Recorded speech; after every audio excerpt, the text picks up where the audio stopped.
Sveti Petre i Pavle, smeti zmije i đavle, da me zmija ne ujde, da me đava ne sretne.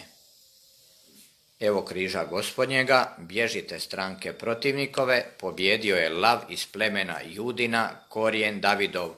Neka se na ime Isusovo prigne svako koljeno, nebesnika, zemnika i podzemnika.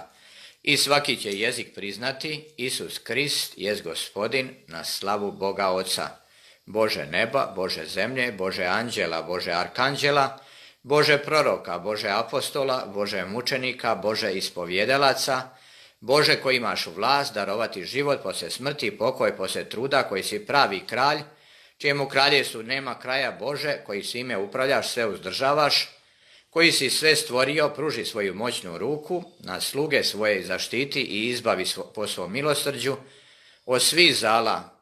Neka tvoja milost i tvoj blagoslov počiva nad svima nama, ti si Bog milosrđa, Bog spasenja, Bog života.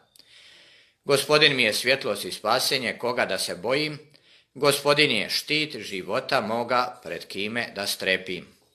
Sveti Mihaele arkanđele, brani nas u boju, budi nam obrana protiv zloće i zasjeda đavla, neka mu Bog zapovjedi, ponizno molimo, a i ti, vojvodo vojske nebeske, Sotonu i druge pakosne duhove, koji svijetom obilaze na propast duša, božanskom jakošću u pakao protjeraj.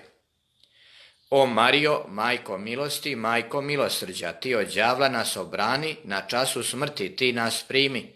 Začeće tvoje neoskvrnjeno, prečista Bogorodice, veselje navijesti svemu svijetu, jer je od tebe isteklo sunce pravde, Isus Bog naš, koji odriješiši prokletstvo, poraziši Sotonu, smetavši smrt, dade nam život vječni i blagoslov u obilju. Mir Gospodinov neka prebiva u srcima vašim, mir na koji ste pozvani, neka vas zaogrne svjetlo Duha Svetoga, neka vas Gospodin učini nevidljivima i neozljedivima, pred svim vidljivim i nevidljivim neprijateljima. Anđeli oko nas, neprijatelji daleko od nas, Isus je kod nas, zato molim blaženu Mariju, vazda djevicu, sve anđele i svete, da se mole za nas, da nam priteknu u pomoć. Slava Otcu i Sinu i Duhu Svetom, kako bijaše na početku, tako i sada i vazda i u vijeke vjekova. Amen. U ime Otca i Sina i Duha Svetoga.